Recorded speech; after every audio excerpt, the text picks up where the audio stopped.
आज हम लोग इस वीडियो में देखेंगे शिक्षण योजना।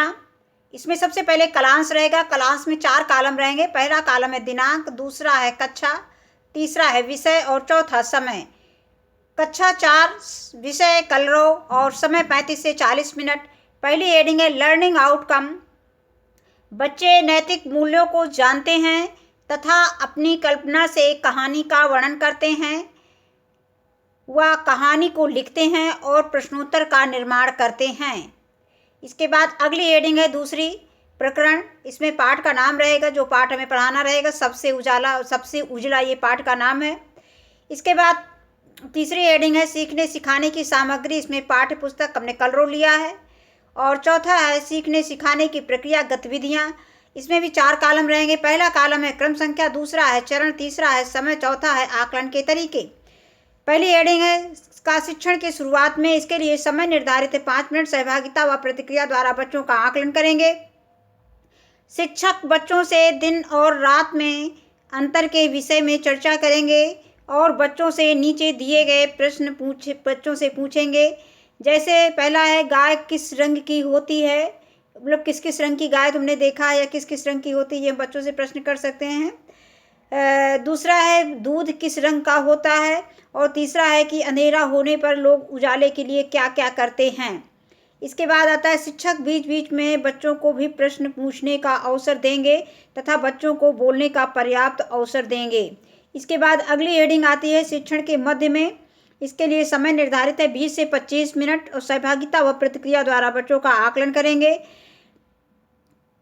इसमें शिक्षक बच्चों को अपनी पाठ्य पुस्तक कलरव में पेज संख्या 123 पर पाठ 21 सबसे उजला नामक पाठ खोलने को कहेंगे। शिक्षक आगे देखते हैं। शिक्षक पाठ का आदर्श वाचन करेंगे और बच्चे शिक्षक द्वारा बोले गए शब्दों पर उंगली फेरते हुए उन शब्दों को दोहराएंगे। अब शिक्षक बच्चों को पाठ का सारांश सुनाएंगे। इसमें देखो हमने यहाँ पर सारांश दे दिया है। एक बार सम्राट अकबर ने हम अपने दरबार में सभी दरबारियों से पूछा कि संसार में सबसे उजला क्या है। कुछ दरबारियों ने दूध बताया, कुछ ने रुई बताया, बीरबल ने प्रकाश को सबसे उजला बताया। अकबर ने बीरबल से कहा कि तुम कैसे सिद्ध कर सकते हो कि सबसे उजला प्रकाश है। बीरबल ने कहा कि समय आने पर मैं इसे अवश्य सिद्ध कर दूंगा। कुछ दिनों बाद अकबर के सिर में दर्द हो रहा था, तो बीरबल ने उनसे कहा कि रोशनी में रहने से सिर दर्द हो रहा है, कुछ देर के लिए अंधेरे कमरे में आराम करें।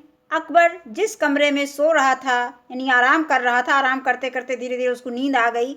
बीरबल ने कमरे की सारी खिड़की दरवाजे बंद कर दिए, लाइट भी बंद कर दी, मतलब बिल्कुल अंधेरा कर दिया, और दरवाजों के पास रुई का ढेर लगा दिया और कमरे में दूध से भरी पतीली रख दिया। दूध मतलब पतीली, दूध जो है पतीली में भर कर रख दिया। अकबर की नींद खुली तो कमरे में कुछ दिखाई नहीं दे रहा था। वे किसी तरह दरवाजे के पास आए तो रुई से टकरा गए, आगे इधर उधर घूमे तो दूध से टकरा गए। इसके बाद उन्होंने किसी तरह दरवाज़ा खोला। बाहर बैठे बीरबल से कहा, क्या मजाक है बीरबल। बीरबल ने कहा, मैंने दो उजली वस्तु कमरे में रखी थी। अकबर ने बीरबल से कहा कि कोई वस्तु प्रकाश पड़ने पर ही दिखाई देती है। तो बीरबल ने कहा कि कुछ दिन पहले दरबार में मैंने भी यही कहा था, तब आपने मेरी बात नहीं मानी थी। अब तो आपको विश्वास हो गया कि सबसे अधिक उजला प्रकाश ही है। इसके बाद इसके आगे देखते हैं। अगली हेडिंग है शिक्षण के अंत में। इसके लिए समय निर्धारित है 10 मिनट। प्रश्नोत्तर द्वारा बच्चों का आकलन करेंगे। शिक्षक बच्चों से पाठ से संबंधित प्रश्न पूछेंगे।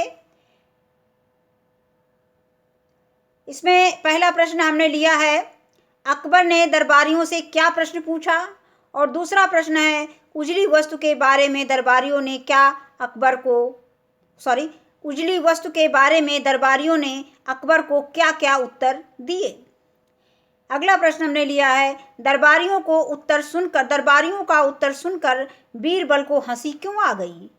और अगला प्रश्न है, अकबर के सिर दर्द को कम करने के लिए बीरबल ने क्या उपाय सुझाया।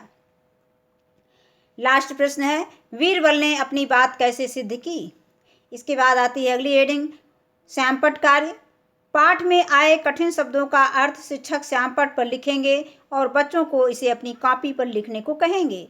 इसके बाद शब्द अर्थ, दरबार मीन होता है राजसभा, दरबार का अर्थ है राजसभा।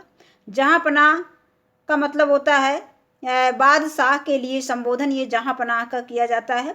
और विश्वास का अर्थ है भरोसा, दरबारी सभा का सदस्य। इसके बाद अगली हेडिंग है 5वीं हेडिंग, प्रदत्त कार्य गृह कार्य असाइनमेंट। शिक्षक बच्चों को अपने घर से किसी सदस्य से कहानी सुनकर आने को कहेंगे। और अगली हेडिंग है शिक्षक की आगामी कार्य योजना।